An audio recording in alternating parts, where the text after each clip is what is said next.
Welcome to Some Dare Call It Conspiracy with Brent Lee and Neil Sanders. This is the Manchester Arena bombing on trial series.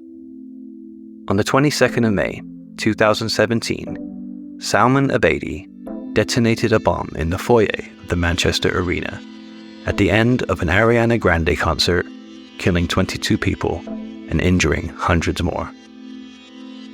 A conspiracy theory claiming that this bombing was hoaxed and everyone involved was a crisis actor soon became a dominant narrative in the conspirasphere. One of the main proponents of this theory is Richard D. Hall. Over the course of this series, we will be examining the claims made by Richard D. Hall, as told in his book and documentary, Night of the Bang. Please be aware, this series will be examining a deadly bombing, and we will be discussing details of death and injury. Listener discretion is advised. This is part 8.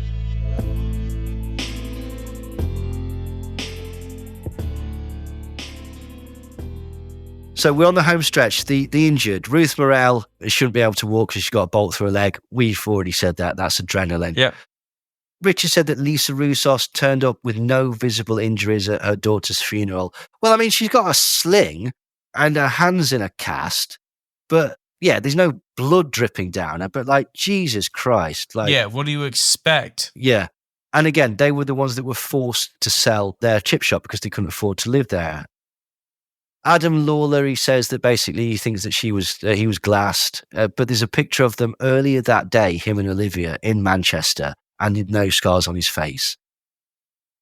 Robbie Potter, his finger was supposedly hanging off, and then 12 weeks later, he's using his healed hand. I initially thought that was a bit strange, so I looked it up. Do you know the recovery for a complete finger amputation is 2 to 4 weeks? Yeah.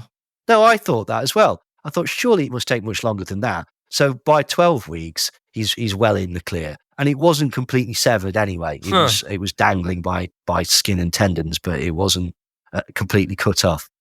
Well, that's one nice thing that's happened tonight. Well, yeah. Listeners, you can enjoy that. Hannah Moan, who he says that potentially cut it off, cutting the hedges, and he doesn't understand why there's this square scab on her finger. And it's like, you can see her running down the thing with holding a hand like this. And then her sister did a film called In Bloom that shows her going through the recovery period in hospital. And you can see the freshly stitched finger that's been amputated. And then the square that's on the other side of the finger, on her index finger, it's the skin graft that's been taken off to put over the wound on the other one. She explains this in the thing. Now, furthermore, this is where the whole thing falls down, because what he's suggesting is, she lost that finger beforehand. She's always had a finger missing. Now, to be fair, I did a bit of creepy stalking, went on her Facebook and stuff, and every single picture of her hand is just out of view.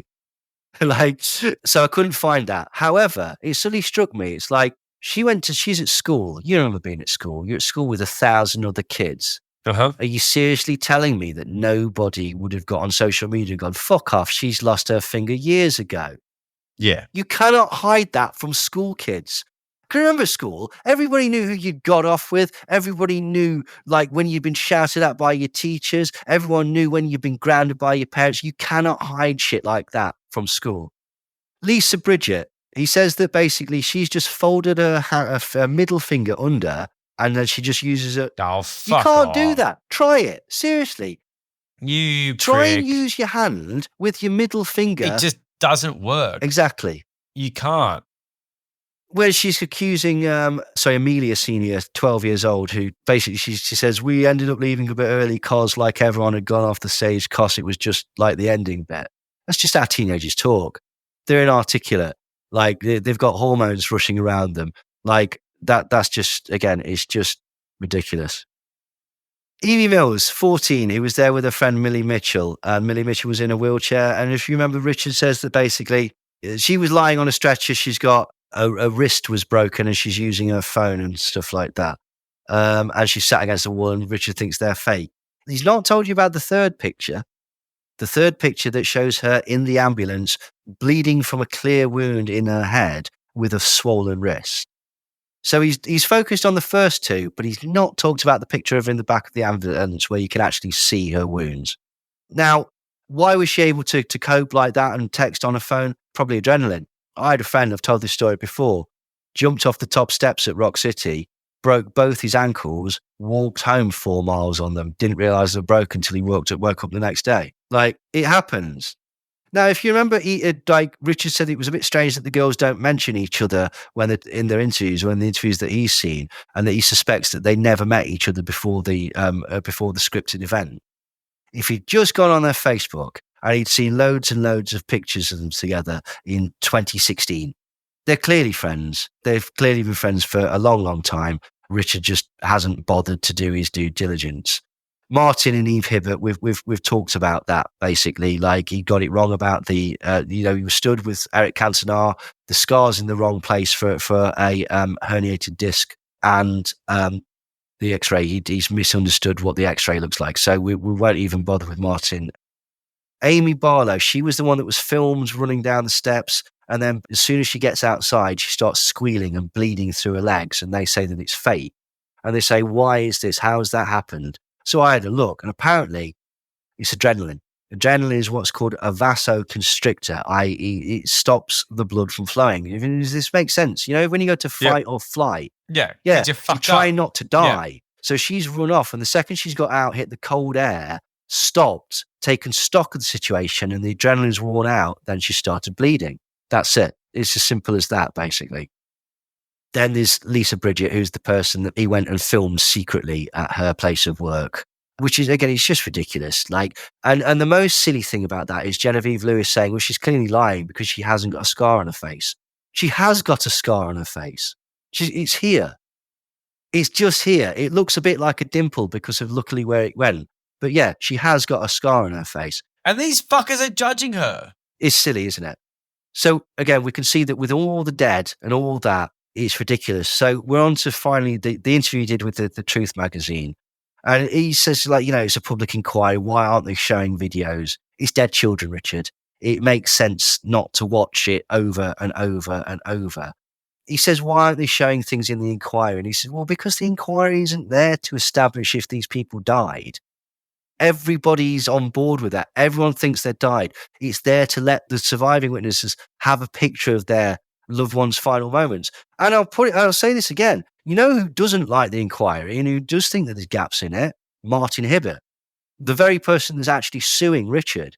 He thinks that MI5 is hiding something, and we'll come on to why that is in a bit. But yeah, so what else? He says that there's no other evidence. And he says, well, yeah, there is though, isn't there? Like the detail, the level of detail, there is actually some still photos. There is some CCTV footage. There's enough of a picture to paint that this person was definitely there and this person was definitely there. The inquiry is so incredibly detailed that the stories intertwine. In order to make that up would take more effort than actually just bombing the place, basically. And again, the whole point is that Richard's initial reason for thinking it's fake is wrong. His starting point with the EXIF data, he's mistaken on that. I could understand why he thought that was really, really important and really actually showed something that it didn't. But he's wrong. He's just wrong. Then when he starts talking about statement analysis, well, statement analysis is really just flawed. And he says that basically he thinks that this was a massive operation with various public sector agencies. So which public sector agencies? You've shown absolutely zero evidence for this. You haven't shown what the motive is. You haven't shown how those involved were vetted. Now, he does talk about the perpetrator, and he's right. There were certain connections to MI6, but as we've shown, the grey Audi was still in circulation. And there's footage of him arriving on the tram. And he was in Libya up till 4 days beforehand. So that's completely wrong. And the CCTV matches the witness description of what he's looked like with his glasses, with his hat, with the hoodie, the jacket, and the bag. Yeah. It's exactly what it looks like minutes after getting off the train. Yeah, absolutely. I mean, there's absolutely no evidence that Salman Abedi left the foyer despite Richard's speculation. And there's actually no evidence that any of this recruitment took place. Going to hospitals, going to universities, trying to get people to give up their lives. There's no evidence to actually back this up. Other than Richard's opinion, there's no evidence to show that this was fake. There's no evidence of a rehearsal. There's no proof that somebody's abroad. There's nothing. He then goes on to compare the blast scene to the Omaha bombing and says that there's no one showing a photo showing an open flesh wound with someone's bone sticking out. And he's implying that that was shown in the Omaha bombing. So I went back and had a look, and he's not strictly telling the truth there. There is a picture from the Omaha bombing that exists of somebody with their leg blown off and a bone sticking out of it. Okay. But it isn't in any of the newspapers. This is in a science paper that's talking about how to deal with burns and flesh wounds that occurred at the Omaha bombing. But there's no photos that actually show gore in the newspapers that I could find. And also, it's completely bollocks. Comparing the Omaha bombing or the London Nail bombing to the Manchester bombing, you've got completely different scenarios, completely different areas, and completely different types of explosive and completely different accounts. Omaha was a car bomb with 230 kilograms of fertilizer. Right? Soho had a 1,500 100mm nails. It was 20 kilograms. Whereas supposedly Manchester was 30 kilograms of nuts and bolts with TATP. And he then goes on to say that we've not seen any photos of the dead or wounded. It's like, well, we've clearly shown that there are some. It's just that he thinks it's their fate.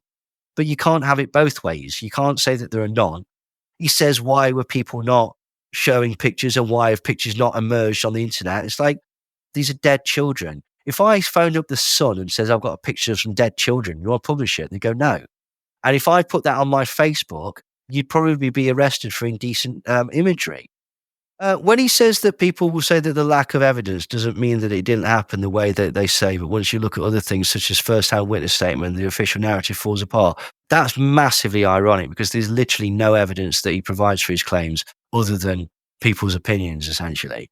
He says, well, remember when they showed PC Rathband all shot up, like on the front of the thing? It's like, they didn't show open wounds. They showed him as an adult with his healed wounds, not children with bits of things missing. Who wants to see dead children? And when he says, well, they could have just given an 18 or, put it out in limited quantities or something like, well, technically that's what they did.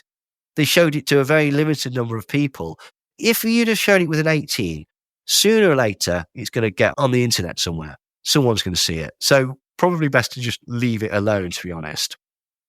When he starts going on about how basically he's having his free speech stifled and he's being persecuted for his opinion, it's like, it's not just your opinion though, is it? You published a book and a film accusing people of killing their own children or lying about their children being dead, faking the deaths of other children, lying about life-changing injuries and being general frauds. Over 450 pages. Maybe 300-word bullshit, but still 150 pages of nonsense. Further to that, he doxed people. He stalked them by showing their houses on camera. He tacitly led to other people doing similar things, even though he didn't encourage that. And the fact that he removed that bit where he set up the hidden camera from his film shows that he knows that it's wrong. If it's just an opinion, why is that your defense? It's not an opinion, is it? That's going to be his defense in the upcoming court case that it didn't happen. I was right. So it's not just an opinion. You genuinely think that's the case. It's not about bankrupting you. It's about Martin trying to stop people pestering his daughter, to be quite honest. If they wanted to destroy Richard, we've said this before, there's loads of other things that they could quite happily do that would be far, far worse for him. So is there anything that comes out of this that is actually worth looking at from a sort of conspiratorial angle? And it turns out that yes, there is. Salman Abedi and the intelligence agencies. Now, what happened was when civil war broke out in Libya in 2011, dozens of British Libyans returned to their homeland to fight against Muammar Gaddafi. And the UK military worked with Islamist militants during the 2011 war to overthrow Gaddafi, and many of them came from Manchester, including the Abedi family. Salman Abedi, who was 16 at the time, and his younger brother Hashim were removed from their school in Didsbury and taken by their father Ramadan Abedi to Libya to help fight against Gaddafi. This is when he was a teenager. Salman's father Ramadan was a member of the LIFG, which is the Libyan Islamic Fighting Group, a militia with links to Al-Qaeda. Journalists like Peter Oborne and members of the LIFG have all claimed that MI5 and MI6 encouraged, financed, supported, and trained this group over a period of time. In fact, in 1995, MI6 intelligence officer, codenamed Tunworth, was a member of the LIFG and arranged for a payment to the group of £100,000 to assassinate Gaddafi. This was unsuccessful, and basically what happened was they killed the wrong person. They bombed the wrong car, and civilians ended up getting killed in the gunfight that happened. But basically what happened was then the LIFG were taken to either London or Manchester, and this included Ramadan Abedi, Salman Abedi, and his brothers. There's another LIFG member who came to Manchester whose name was Anas al-Libi, and he's often described as Al-Qaeda's computer expert. And he was directly involved in the 1998 embassy bombings in Kenya and Tanzania. He was given political asylum in the UK in 1999, where he was interviewed by UK police but not charged. In 2000, his house was raided and a 180-page Al-Qaeda manual was found, but he somehow miraculously escaped. He was captured by the USA in 2013 in Libya, and he died in hospital in 2015, just prior to his trial starting. But during the time of the Manchester bombing in 2017, a group of Gaddafi dissidents who were members of the outlawed LIFG lived within close proximity of the Abedi family in Whalley Range. Among them was Albert al-Basset Azouz, who's a father of four from Manchester, who left Britain to run a terrorist network in Libya overseen by Ayman al-Zawahiri, Osama bin Laden's successor as leader of Al-Qaeda. Azouz is an expert bomb maker and was accused of running an Al-Qaeda network in Libya. Ramadan Abedi fled to Libya just before the bombing in Manchester happened, as did his younger brother Hashim. Ramadan and Salman's older brother Ismail had previously been stopped coming back from Libya into the UK in both 2011 and 2015, and on both occasions, terrorist material was found on them, including terror manuals, ISIS downloads, jihadi chants, encouraging the killing of infidels, martyr poems, martyrdom videos by suicide bombers, and jihadi recruitment videos. So this was found on their laptops and phones on numerous occasions, but for some reason, MI5 and MI6 just ignored this. 2 months prior to the stop, security services had viewed Ismail's Facebook account and determined he was problematic, containing numerous pictures of men in camouflage with military-grade weaponry. Ismail Abedi, who's the older brother of Salman, appears holding pistols, an RPG, assault rifles, machine guns, and he's sitting on an anti-aircraft gun, and he's pictured with ISIS logos and flags. Pictures also show Salman, taken in 2011, holding a 50 cal machine gun in front of ISIS flags.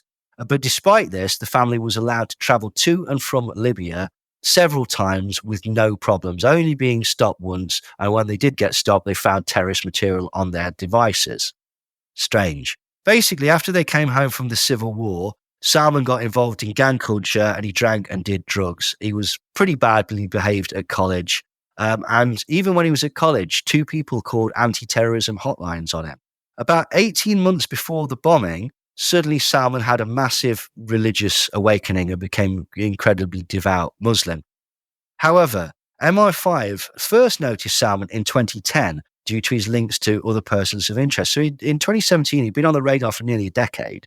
And for some reason, they're not doing anything. Now, strangely, MI5 actually lied and says, we never heard of him till 2014, but that's just not true. In 2014, he was placed under investigation due to using certain mosques, and the investigation shows that he'd been a person of interest for several years already.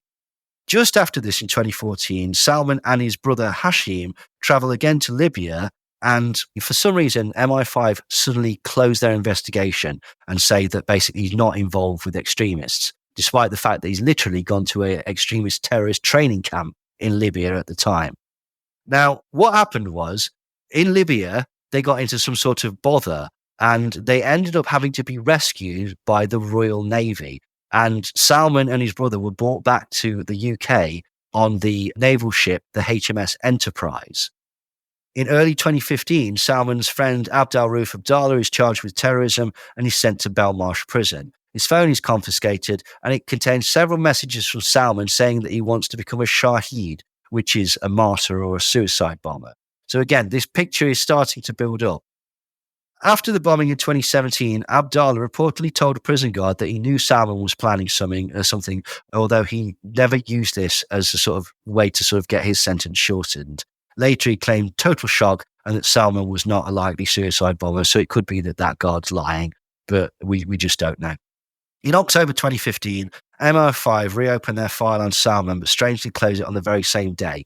He's described as a two-tier person of interest. Two-tier person of interest is not a normal designation. And the only explanation that comes from a gentleman called Tom Secker, who's got a website called Clandestine or Spy Time, who's very, very knowledgeable about this sort of thing, is that a two-tier person of interest probably means that he's a double agent. Now, in May 2016, Salman travels to Libya again, and he spends the summer again at a known ISIS training camp. In January 2017, he returns to the UK and again visits Abdallah in Belmarsh prison. Now, here we go. In April 2017, the Obeidi family take a one-way ticket to Libya. So in April 2017, he couldn't have been out there filming all this stuff on the trams and stuff because he was in Libya. Okay? They also decide that this doesn't warrant investigation. And now in the months prior to the Manchester bombing, police were told on 2 occasions that Salman was planning something, but it was dismissed as non-terrorist criminality. Now, in hindsight, MI5 and MI6 say, actually, this info was highly relevant to the planned incident. And if they'd have followed it up, it might have prevented it.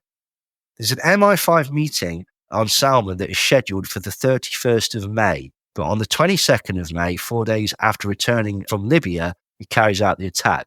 So this is a guy that's known for several years as being associated with having terrorist material, being trained in terrorist organizations. He's gone on a one-way ticket to Libya. He's on MI6's radar and MI5's radar. 4 days before the bombing, he comes back. And is he stopped by the people at the airport? No, he's let go. He's let absolutely go. Now, Tom Secker of Spy Culture and Clandestine also makes some interesting questions. Why would they do a suicide bomber at such a soft target? There's no need to be a suicide bomber. They could have just thrown a bomb in through the front door. If he is a suicide bomber, why did he not leave a suicide note or a martyr video? Because that's kind of important for the sort of ceremonial aspect of it. He also questions why TATP produced such a loud bang and suggests that potentially it could be that it was another explosive that was used. And he's the person that basically says that he's probably an asset of MI5, which is why he's a two-tiered person of interest. Because apparently Salman's poorly educated, but apparently he's made this incredibly complicated bomb. And there's no indication that he actually knows how to do this. Him and the person that was arrested with him, I think it was his older brother, for the bomb factory that they did, mysteriously left loads and loads of evidence flying around, almost as if they were leaving evidence that they wanted to get caught. So he points out that they bought all the peroxide, all the peroxide that they were going to use with his credit card off Amazon. You could have gone into any shop, right? Okay. And bought it with cash. They also bought sulfuric acid off Amazon with his credit card. Well, it's just so easy, Well, yeah, that is true. The convenience. They also don't know where they got hold of the acetone. The acetone is a really vital ingredient. It's quite difficult, but they don't actually know where they... Well, no, apparently not. Well, how did they get it within 1 day? I mean, this is insane. I have eBay. no idea. Oh, eBay. Oh, well, eBay is a competitor. Also, all the nuts and bolts that he bought for it, he bought them all from the same branch of Screwfix using his credit card. He went about 3 or 4 times. Oh, no. Yeah. So he's on CCTV buying it. I was going to say Screwfix. Right, but here's the strange thing, right? Okay, when they'd made this bomb, right, they were getting a bit paranoid about the bomb being there. So apparently what happened was they got all the explosive together and Salman Obeidi put it in a cardboard box. He then phoned a taxi from his own contract phone, right? And got this taxi to take him many, many miles south to a place called Rusholme. When he got to Rusholme, he stopped there for a bit and then said to the taxi driver, keep driving me further south. And so they're driving around with this highly unstable explosive in the back seat of this car. He then gets a call from his older brother, and they go back past his house, north, and they get dropped off at a housing estate, a block of flats called Whitworth Park. And there They get out of the taxi, pay the taxi driver, and they load the explosives into a Nissan Micra, and then they leave it in the Nissan Micra, and then they both fuck off to Libya for several months. Whoa. It doesn't make a huge amount of sense, does it? Now, this is the thing. There are questions that are legitimate. As I say, even Martin Hibbert has asked questions about it. What it looks like is that MI5 are trying to hide some connection to him.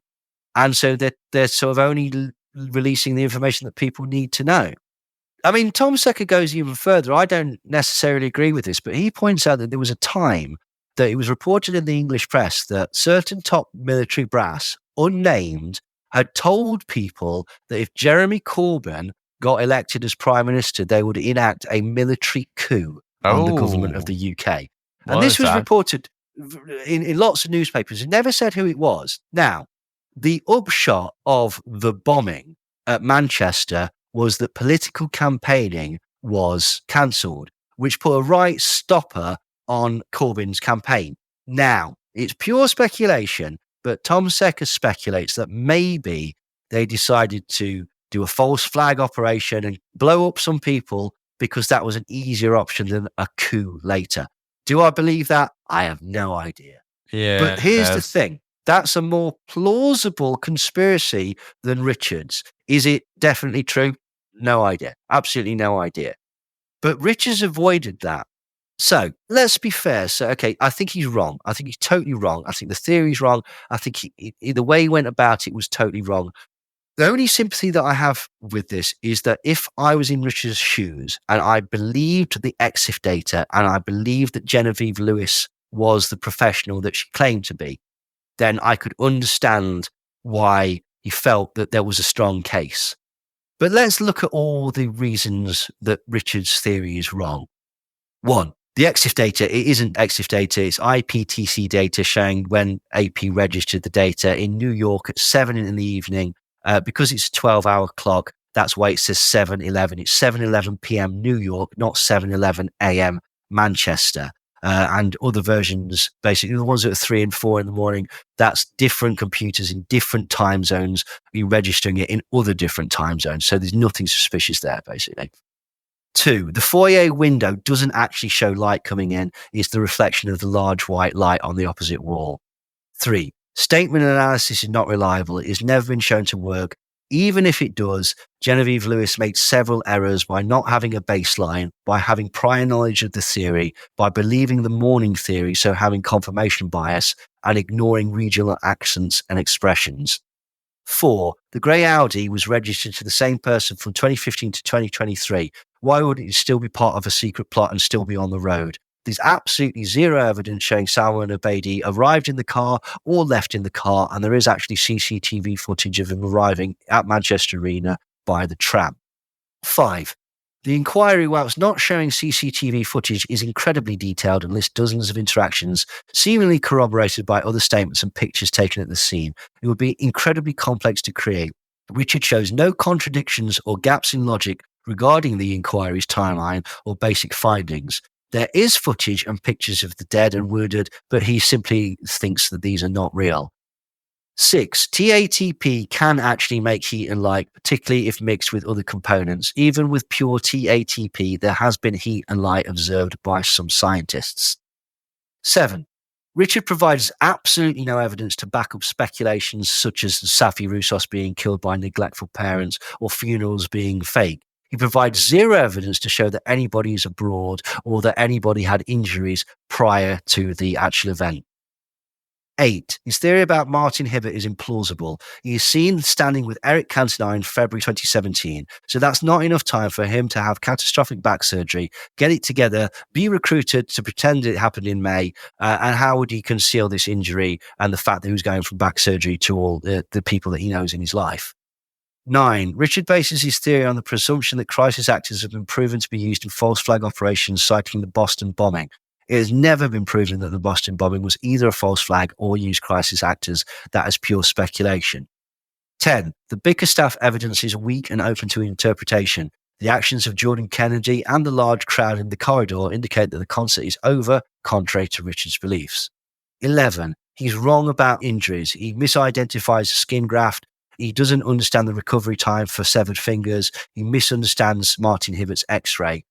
12. He's wrong about the city room's suitability. It's a grey area owned by no one with access from several businesses and the general public. It isn't owned by the station or the arena, and the proximity to a busy station in rush hour would make a 7 in the morning exercise extremely difficult to keep secret. 13. The theory has far too many potential failure points. You have to rely on numerous people doing the right thing at the right time, sticking to their story, not being caught out by members of the public or the press, not being suspected by their own friends and family, and keeping this lie going for literally the rest of their life. 14. How would normal people keep this lie up forever? Parents would have to lie to their relatives, friends, kids, friends, teachers, etc. You couldn't come back in case of illness or anything. You would be under constant worry of being found out. What happens in the case of a divorce or custody over children or something like that? Furthermore, how would you actually recruit? What if people said no? What if they changed their minds? What if the faces of the dead were shown across the world? How would you hide or start a new fake life with this? Isn't this a rather big decision for 12 and 14-year-olds to be making? What parent would agree to send their 12-year-old child away to another part of the world, never to be able to see them again? 15. Why have none of those involved shown any wealth or seeming reward for participating? Why have several of the injured complained of struggling financially? 16. How much exactly would it cost to carry this out? To relocate people, to buy people new houses, to buy people silence? Wouldn't it just be simpler and easier to just set off a bomb and achieve exactly the same results? 17. If people are lying about injuries, relationships, etc., why has nobody come forward, particularly from a school? As I said, if a girl at my school only had a finger missing, I'd know about it. And you'd be loads of people all over the place saying this is bullshit. 18. The idea that no one would listen and whistleblowers would be ignored is stupid. Greg Hallett claimed with no evidence that the Queen was dead and that he, an Australian, was the new king of the UK. Hundreds of thousands of people saw this and took it seriously. 19. Richard provides absolutely no evidence of involvement by intelligence agencies of any kind. He shows no involvement of any other country or any public or private organisation. He shows absolutely no material evidence of a plot. He doesn't show any documents. He doesn't show any statements from those involved in planning. He provides no clear motivation for the alleged conspiracy. 20. He's incorrect about the BBC. They hadn't heard of Richard until Martin Hibbert approached him. They aren't out to silence him. This is what's so stupid, right? Okay. On the night of the Panorama programme, he texted me and said, well, this is ridiculous. And I said, yeah, it is a bit of a hatchet job. But to be honest, Richard, I think you're wrong. And he said, what about the Nick Bickerstaff thing? So I had a conversation and said exactly what I said tonight. Perhaps he's reaching for his car keys. And Richard was really cross with me, not because I'd been on the Panorama, but because I didn't believe his theory. And this is the thing, right? Okay. I said at the time, if you just apologize, just say, I'm sorry. I didn't mean to be horrible. I was genuinely involved in an investigation to find the truth. Then he'd probably have got away with it. I don't think he would have been sued. But he decided not only to ignore that advice, but to double down and then double down again. Yeah. Yeah, because I have heard the not the Panorama thing, like you say, but like the Disaster Trolls one, and with the Mariner Spring on the podcast version. If, it's not a good look. No, he's not being persecuted because he exposed the truth, right? He's being persecuted because he acted in a shady manner. Now, I still think he had the best of intentions. But sure. He doxed people. He filmed people without their knowledge. He's got flimsy evidence. He's basically accusing people of really, really despicable things with not a lot to back it up. That's why people are cross with them. And 21, if they actually wanted to destroy Richard, they could go much harder for his Joe Cox thing. Joe Cox was an MP. Richard thinks that Joe Cox isn't really dead. And his evidence for this is that her husband looked too happy at her funeral. Wow. Okay. They could have brought that up. They could have brought his stuff up about Madeleine McCann. They could have even basically his COVID stuff recently. He said that don't take the vaccine because he's got nanobots in it. And when he showed the nanobots, it's like, well, it's not nanobots. It's dirt on the slide because he's not cleaned his slide. That he's looked at the microscope through. Also, he supports German new medicine, which is the principle that you think yourself ill. And the only way that you'll ever catch cancer is if you're injected by a Jew. Uh-huh. And he's also good friends with Holocaust denier Nick Kollerstrom.